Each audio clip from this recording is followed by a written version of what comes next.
What? What's going on? What? Oh, We're here. hi. Wait, Get in the frame, Ash. That. This is the 10 games we'd recommend for buying your family during these upcoming holiday season. Now, this list is in no particular order. It's just 10 games that we're just like, this is some pretty good games to buy for your old mom or your old pop, granddad, grandma. This is a perfect season for giving, and that's why we're like, okay, you know what? We can come up with a pretty good list of 10 games we can go out and say, hey, this can be literally anyone's game to play. We ran these games through what I like to call like a mom test. So Daniel and I, our moms are both like not born here. These are games that we'd be comfortable playing with their mom. All right, you want 10 cool games. Start us off? Yeah. Okay. All right, first game on this list, we got Dixit. A picture is worth 8,000 words. Now, Dixit is a pretty cool game because what happens in this game is everyone's gonna get a hand of these big chungus cards. These are big cards and they got beautiful art in them. Mwah. Anyone can appreciate this from all ages. God, I love how abstract and just weird everything is. Bam. Basically what's going on in this game is that people are putting down clues like with their cards, and people are just trying to guess each other's like stuff, and you like have a bunch of people putting in their own cards just to confuse people even further. It's great. It's just a big bunch of pile of cards and people are like, what is going on? What's really cool about playing this game is that it actually like transcends language barriers, because the clues can be literally anything. You can like be like big sand desert, boom boom. But you can also start talking another language. You can start gesturing. This game is super duper accessible. This is like the pinnacle of accessibility. Can you literally do anything and put a card in the middle? Like, yeah? Cool, you can play the game. This game has always been a hit when I play with my family. They're playing it in English too. It's pretty good. You can even make sounds if you want. Yeah, put down a card and be like, oh! And that could be your clue. You can go around and be like, Oh, he's probably not gonna do that at the dinner table with his parents. I mean, I don't think I did it with my family, but I mean, I've definitely done that in games with friends. This works for everyone. Engineers, school teachers, moms, grandmas, grandpas. You have a full review up there actually, so if you want more detail about it, check up there. The next one on the list is Once Upon a Time, the storytelling card game. You know, we all had fairy tale stories as a kid. You get tucked in by your mom and your dad, reading you a story, and now you can play the game with making your very own stories. You get 2 decks of cards.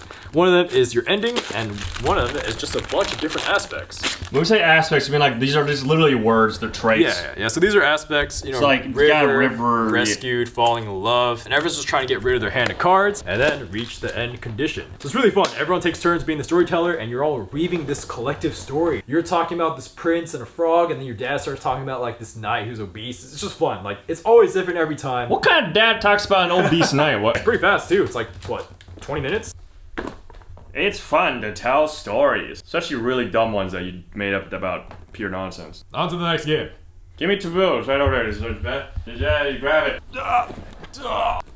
Alright, so we got another fun little doodad here. The game of unspeakable fun, Taboo. It's like a word game where you get like a word. So as an example, I'm gonna say like dandruff is your word. The word you get is gonna be on a card. You're trying to get other people to guess the word on the card, but there's a couple words on it you're not allowed to say. So for example, if your word is dandruff and the card says like shampoo, shower, flakes, wash, like, I don't know, there's gonna be like a bunch of words in there you're not allowed to say, and you have like someone else checking you to make sure that you don't say them. If you say them, bam, no good. You have to get people to guess it without saying those words. It's really hard to say the word seed without being to mention like dirt, soil, plants. You have to find really weird ways of describing things. It gets really funny because of that, because people are gonna start going on really bizarre tangents about really simple things. So yeah, it's a blast for the family because it's just words and you're saying things. Really easy to do. Yeah, the cool thing about this game is that even though it's like pretty language dependent, you can play it at your own pace. Like, I played with my mom and she played it with like 2 minutes instead of the 1 minute timer.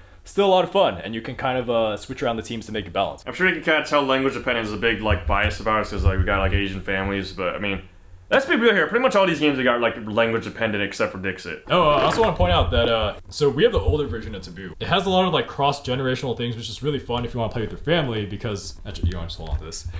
So this game, it might have a lot of like cross-generational words and references, especially because we have the older version. And that's actually pretty cool if you play with your parents, because they'll be saying stuff and you're like, wait, I don't know who that actor is. And then they'll explain it to you, and it's pretty cool. Or there's like words that are just like cake and anniversary. You can always have a fun time with that. And you can always like take out the cards that like don't work for your group, but there's not that many of them. All right, next game. game. This is Pictou Mania. So you guys probably heard of Pictionary. play that with your family. And this is Vlada, a very popular designer, and he made this game where you can draw and then put your pencils down and then guess what other people are drawing. So it's pretty cool because it's like Pictou Mania, but there's no teams, but you're all guessing kind of at the same time. So it's really fast, it's really furious.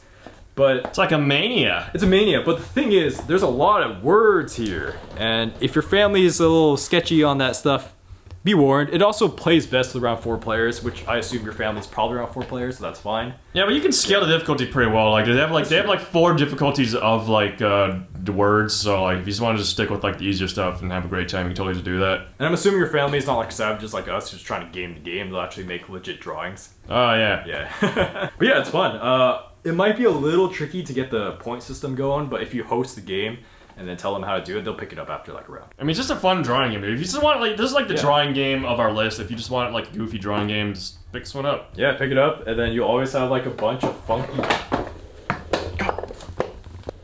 You always have a bunch of like funky drawings. And you can be like, oh, look at what he wrote. Ha, look at he drew. It's so funny. Ha. Yeah, what the hell is that? But actually, it's pretty fun though. So yeah, hey. All right, so next game on the list we got where'd it go? wait, is it not here? Wait, what? Where's the last word? Wait. Okay, yeah, so apparently last word is missing because Ashton went and lent it out to a buddy of ours and we totally just kind of forgot that was a thing. But it's okay, we got a bunch of footage, so I'll just start playing some footage of last word we have because we have a review for it. Last word is a game where you have to get in the last word. Oh wow, what a good name. How the game works is basically you get a bunch of people on like a track, all right, and you're trying to get to the finish line, okay? But in order to move up on a track, you have to be the one who gets the last word. What does that even mean? All right, so what happens is you flip over a letter, you flip over like a category or whatever. So it could be like W and then like presidents. What you end up doing is you push this buzzer and it has like a random timer that no one knows what the time is for. And everybody keeps shouting words. You're like, Washington, Watergate. Yeah, what the hell is also W in president? I don't know, I'll allow water. W Bush. W Bush, yeah, like, yeah, you just start just saying stuff until eventually the buzzer goes off and the person who said the last thing is the one that gets the point, can move up the track. Yeah. So yeah, obviously, of course, language depending, yada yada, but playing with the family, oh man, dude, everyone is gonna have a great time because if you have a bunch of different ages of people, everyone's gonna be thinking different things, so it's gonna get your creative juices flowing in terms of like what words you're gonna be coming up and saying. Also, one more thing about this game, it works really well with teams. Once you get more than like 4 people, it starts to bog down the game a bit, but no problem, just put 2 people on a team, 3 people on a team, it's still really fun. And I played it with my aunt, and she won with the word sexual, so I mean, dude, like, so many fun things come out of this game. Sexual winning. Sexual tensions in the air. Oh. You really just go up my mouth around? Alright, so next on our list is... not focusing. Oh, there we go. Yeah. Ooh. Cool and funky. Yeah, so this is made by Indie Boards and Cards, and they have a really good track record, but this game, it's really good if your family is like into poker or any type of like mafia bluffing game. And the way this works is that everyone has a hidden set of 2 cards and a bunch of money, and they're trying to be the last one standing. So you have cards that are face down, but you can say anything you want regarding what's face down. And the game is so fast, it plays in like 10 minutes that you probably want to just go again and again and again. Plays up to 6 people, plays well in any single player account. Yeah, basically the magic of this game is lying. You got like a lot of dudes here. Alright, they got roles on the bottom. You got like a duke, a captain, an assassin, but you have to have them face down, and you can totally lie about what you have. So you can be like, oh, if I have like a captain and an assassin, you can just be like, I'm gonna use my duke power, and if no one calls you on it, then you have to do it. If someone does call you on it, you have to show that you have it or you don't. But that's where the mind games come in this game, so that's the beauty of it. So one more thing. So say you like coup and someone else likes coup, but your other family member's not that comfortable with lying. It's still really fun. You can get away in this game by just playing really strategically, not lying at all. Have a pretty good chance of winning. Yeah, because people will think you're lying, but you never do. So. Exactly. It's still pretty fun. Like, you can just keep playing and not lying. It's like, hey, having a good time. All right, so now we're getting to the games that we don't really own or have right now, but we've played. The next one is Carcassonne. The thing about Carcassonne is that I've never played it in person, disclaimer, but I've played it a lot on my phone. And this game is very simple. Ta-da. Yeah, but it's pretty simple. Why I this is like actually a board game though. We should preface that. Like, it's not just a mobile game. Yeah, this is actually a board game. It's pretty simple. It's pretty easy to teach. You have your meeples. You put them on the board. Everyone's making like their own castles. It doesn't take too long to play. I think it's just like a very good strategic game without being too heavy, and it feels like you're creating something, which is always nice. All right, this one's kind of like a no-brainer. I'm so surprised the amount of people out there, especially say like in the older generations who don't know what this is. I'm talking about Settlers of Catan. Now, I know a lot of people in the board game community are gonna be like, God, Catan, It's so overrated, it's everywhere, God. But I'm here to say, there's a reason why the game is everywhere, the reason why it's good. It's basically our generation's Monopoly. It's actually just super accessible, super easy to pick up and play. It has like fun trading, it's got this fun things going on. If you got family members who don't have this game and they're like on older side, I would definitely recommend just buying them Catan. It's basically just like Monopoly without like the frustration of just like slowly making other people go bankrupt. Everyone else still gets to do their own thing for the most part. The game essentially just has like 4 main resources that you're just trading constantly to just get points. Almost everyone I played can get into it to some degree. There's a lot of Catan at college. Okay, I don't know, like everyone just had this game,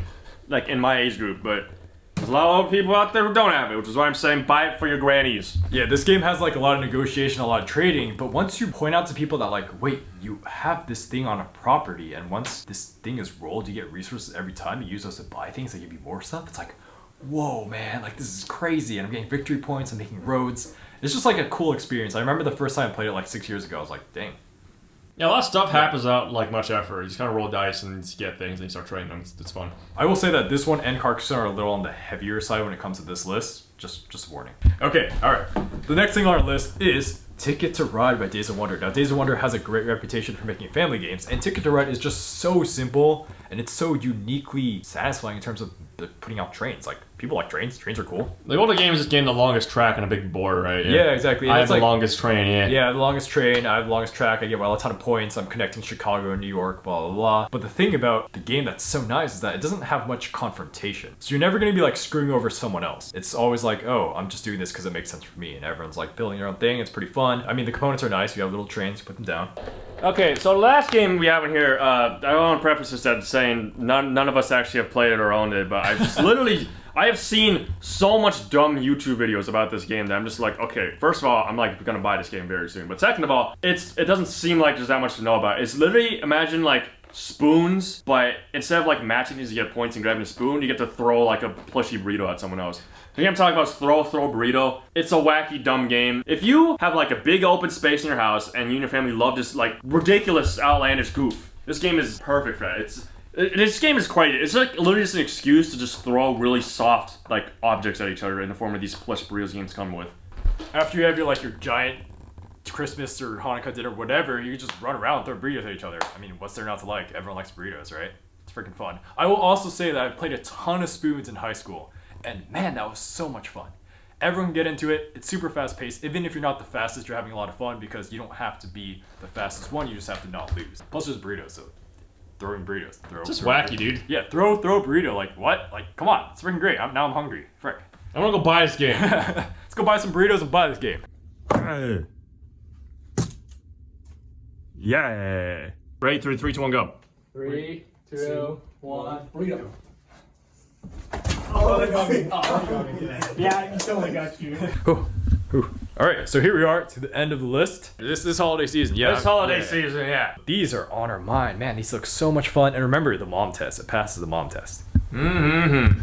Actually, throw the burrito might be an issue of the mom not wanting to throw burritos at stuff in the room. But I mean, if you play like the living room, you're probably fine. Like I've seen people throw the burritos at like TVs. It's just kind of just bounces out, doesn't really do anything. Yeah. So you know, this list is really subjective. And if you have any like recommendations or whatever that we've left out, please just let us know. Because dude, there's a ton of freaking holiday games out there. We probably missed a bunch. Yeah, but these are the ones that were like these are the most accessible of the accessible. Like you can honestly whip these out with anyone and they'll be able to play it. Like it's beautiful. Mwah. All right, happy holidays. See you guys. More gaming later.